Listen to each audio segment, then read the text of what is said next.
Hey folks, Nathan here. Welcome to my channel, and yes, this is another of those mini Q&A episodes. And yes, after airdropping the previous 4 from my iPad onto the MacBook so I can edit it later, yes, this is the same night as recording the previous, 4 of them, I think. It's getting a little hot up in here, but I guess we're getting a lot of play for the advertisement of StarWarsReport.com. Right, where Star Wars Beyond the Films and Cloud City Casino that I'm both on are hosted, so good for that, I suppose. At this point, we're still going through questions originally asked when I put up the first question collection video asking, hey, if you got something you want to ask, toss it in, and I'll do a few at a time now and do these mini Q&A episodes so that you can get content faster, answers faster, in more bite-sized chunks than my giant Q&A vlog episodes. And I think it's going pretty well so far, he says, having recorded several but not editing a damn thing yet. Yeah, the difference in timing of actually recording and editing versus when these types of things come out when you pre-record them is a little bit odd, but I think it's going to work. I think it's going to work well, or has worked. Past tense, for those of you out there who are already, watching the previous ones.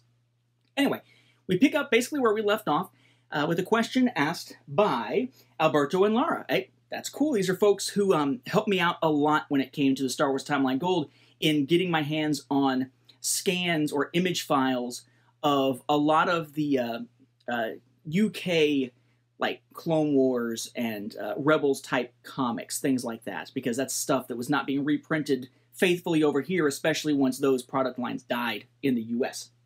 So they ask a question for which I had to get over in the corner and grab a prop to show you here. So, they say or ask, hi Nathan, it's Alberto and Lara. Because you never reach those far dates when you were recording from the Star Wars library videos, could you tell us, how was your experience creating equals and opposites, your story for Dark Horse Comics Tales series? You can actually see that up here in its original comic packaging back there, a Star Wars Tales 21, the Kyle Katarn and Jan Orr story. That was me. That's equals and opposites.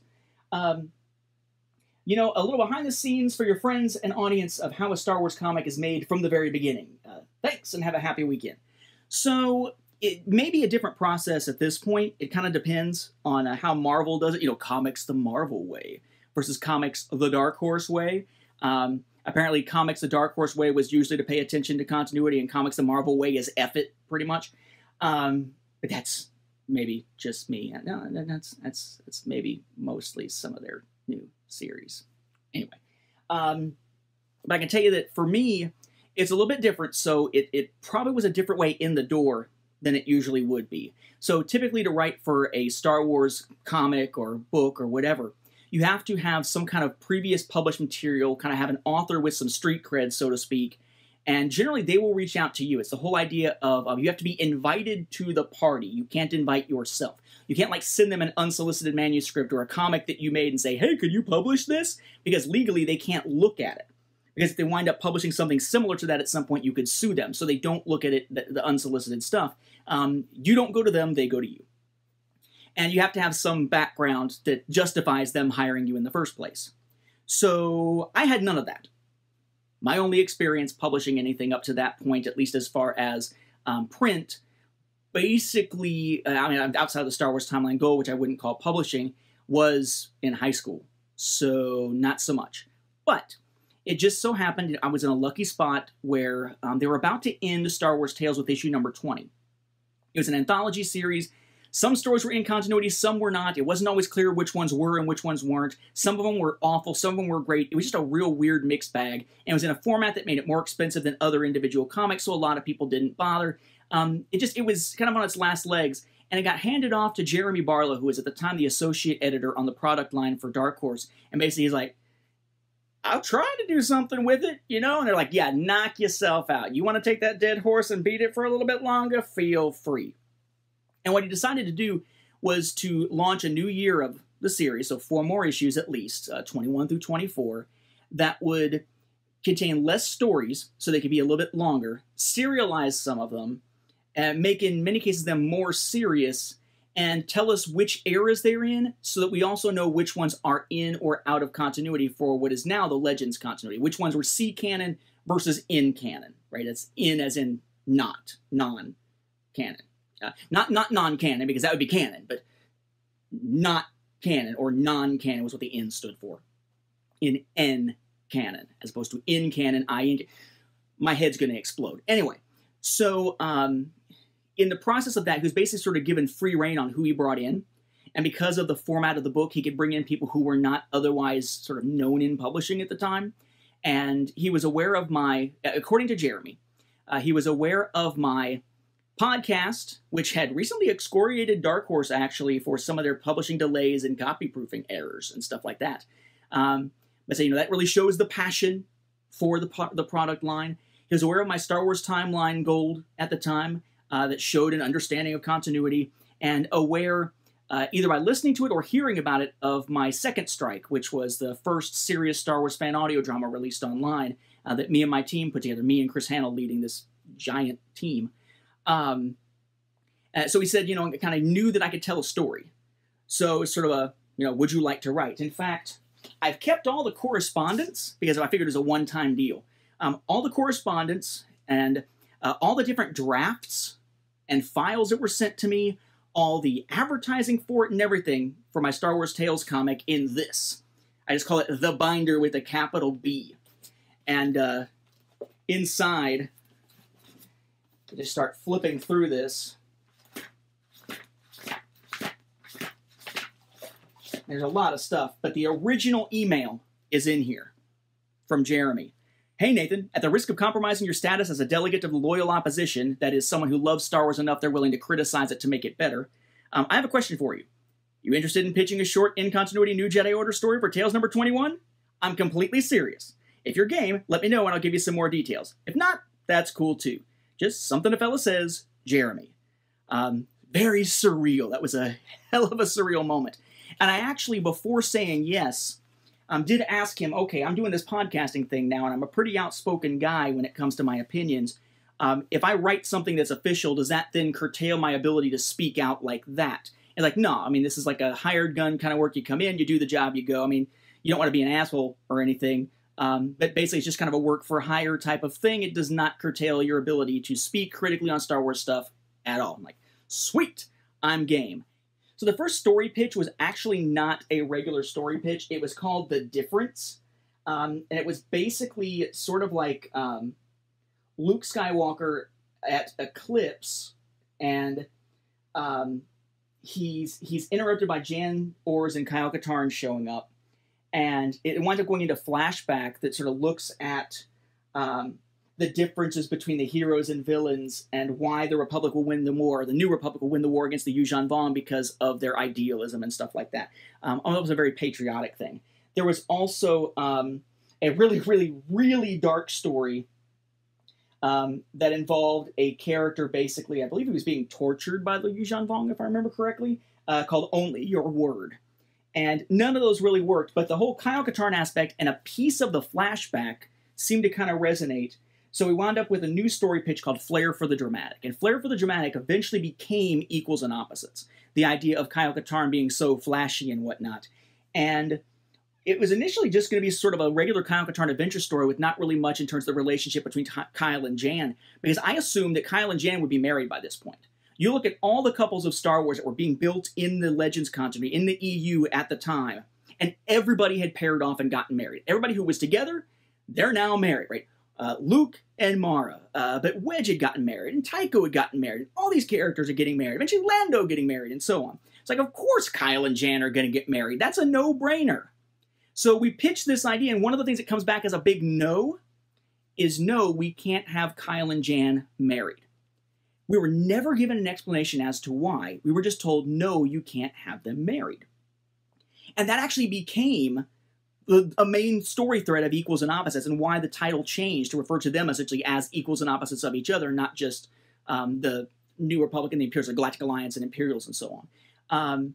With this idea of Kyle being the one who wants them to finally settle down together.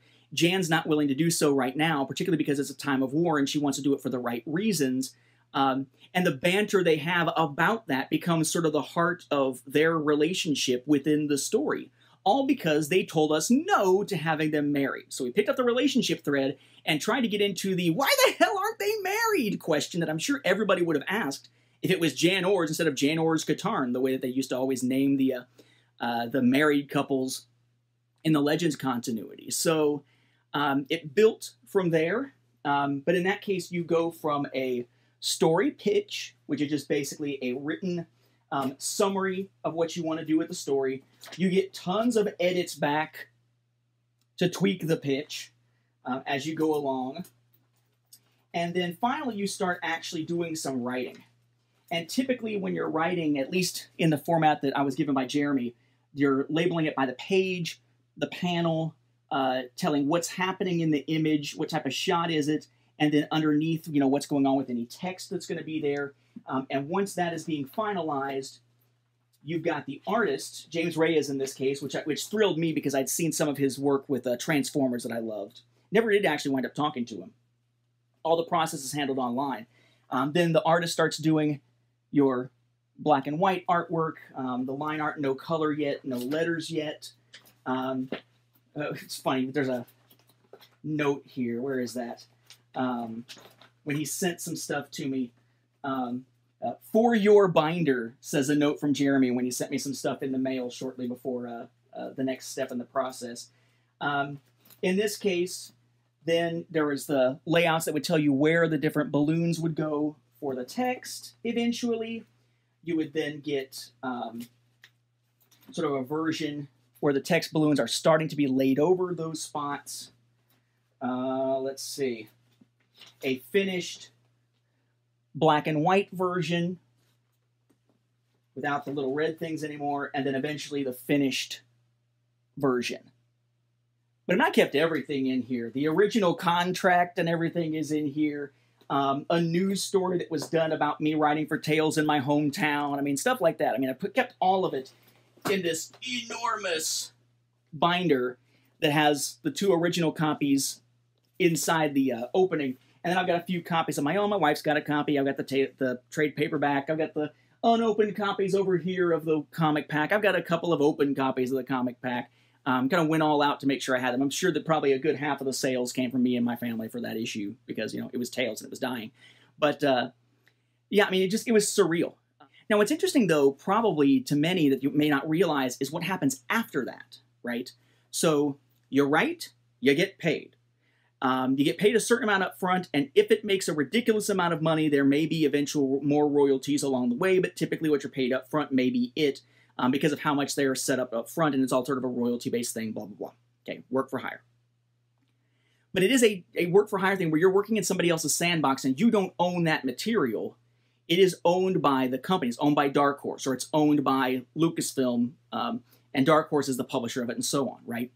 So eventually, when the time came for this, right, this is my Hasbro comic pack. It's Kyle and the Yu Zhanbong from the story, done as action figures with just my story pulled out as a special alternate version of the individual comic issue. When that was on the way, nobody said a thing to me. You know how I found out there was going to be a comic pack based on my comic? It showed up in the pages of Star Wars Insider as an advertisement, and somebody showed me an image of it before I even had the issue in my hands, if I remember correctly. I had no part at all in that process. I create it, they own it, they can do whatever the hell they want with it. Just like now Marvel has put it out as a digital copy. I'm not seeing any cash from that. It's out as a digital copy. Eventually, maybe they'll collect it into a trade paperback or something at some point. I'm not seeing any cash from that. They can do whatever the hell they want with it because that's the way the structure of the contracts and stuff works.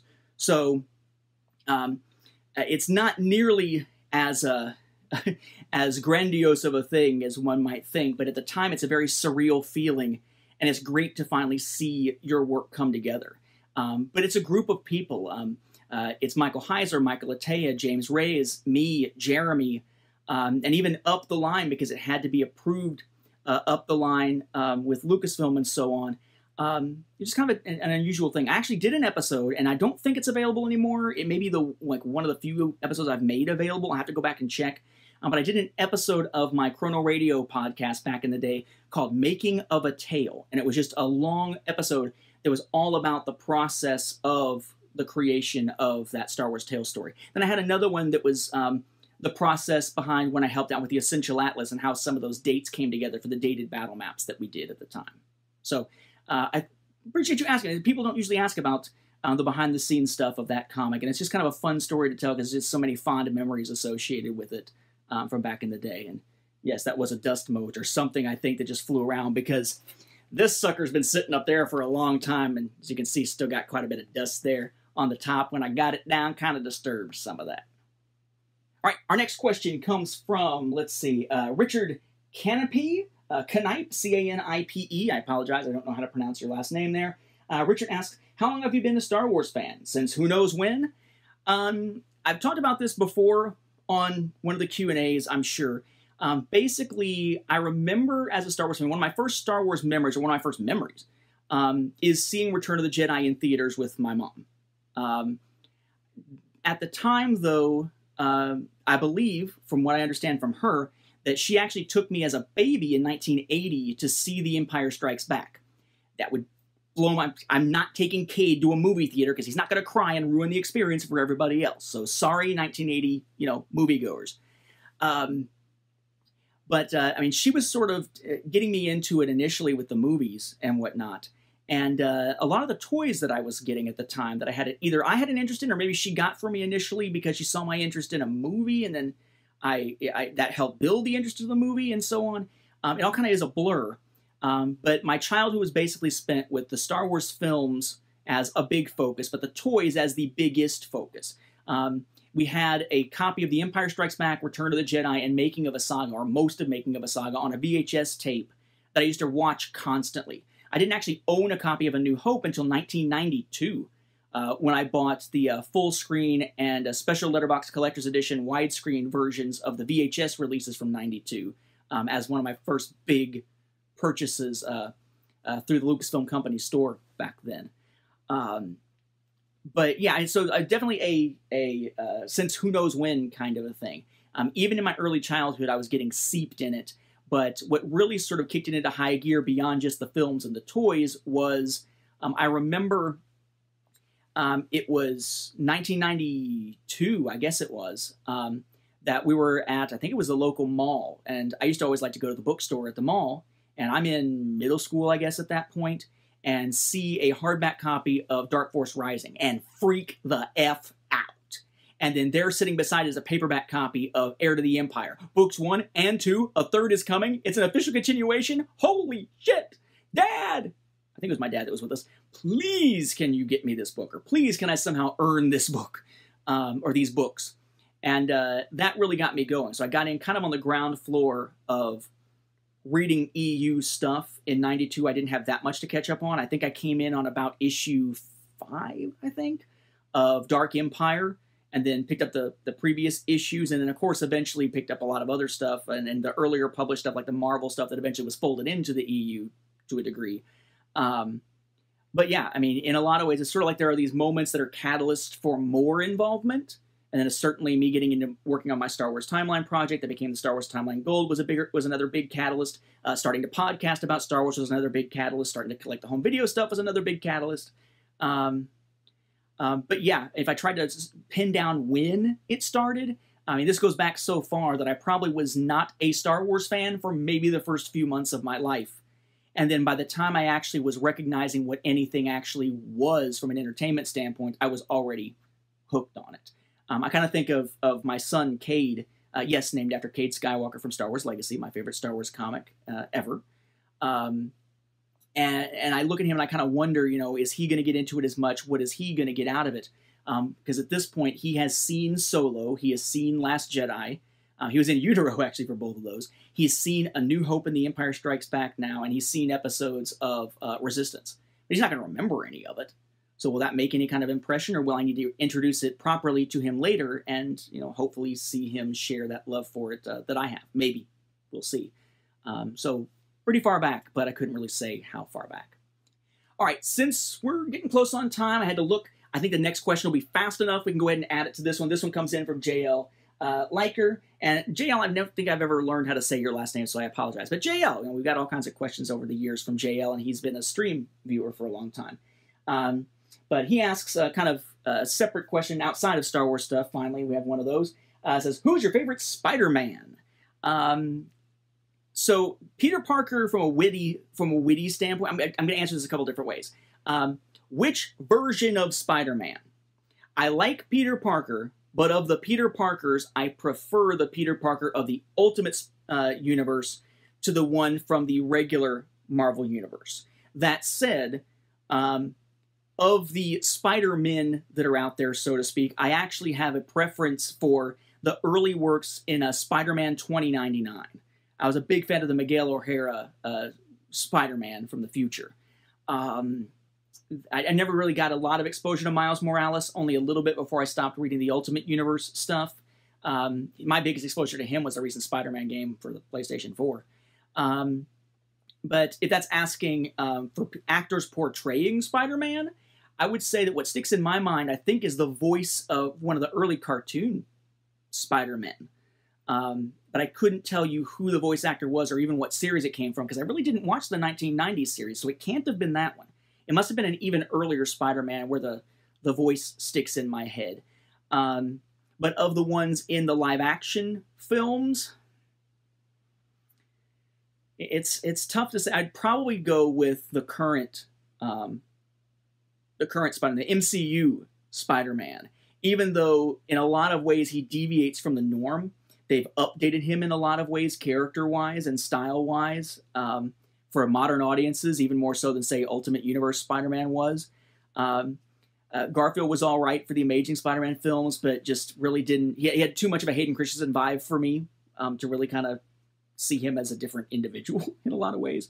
And it's hard for me with the Tobey Maguire stuff to forget Spider-Man 3 when trying to gauge those. But I think that the way that they're handling Spider-Man now, not giving us an origin story, but sort of dumping us into early in his career within the MCU, I think is working well, and I'd like to see where things go from here, assuming some of the dead characters from Infinity War come back, assuming the snap is undone. Gee, do you think that's going to happen? Freaking of course it's going to happen. Biggest money makers all turned into ash. Of course they're going to come back so they can have more movies. But yeah, I would go for MCU Spider-Man as far as portrayals go. And I don't know why, for some reason, my brain is dropping his name. Tom Holland, that's his name. Yeah, he'd be the one that I would go with. All right, so that said, that'll be the end of this mini Q&A episode. I will probably record some more still tonight. Still the same shirt. Still freaking hot in here. Still more questions to answer, though, so we can have some of these sort of ready to go to roll out one after another. So thank you all for your questions, including the ones that haven't been answered yet. If you want to ask further questions for future mini Q&As, feel free to put the comments, those questions in the comments down below, and we will pick some of those, if not all of them, to wind up dealing with in future mini Q&A. Just kind of depends on how many of them there are. Thank you for watching, and hope you enjoy this weird little mini-series here. Mini-series as in smaller episodes, not mini-series as in a limited number, because who the hell knows how long they'll go. Wow, kind of tripping over my words tonight.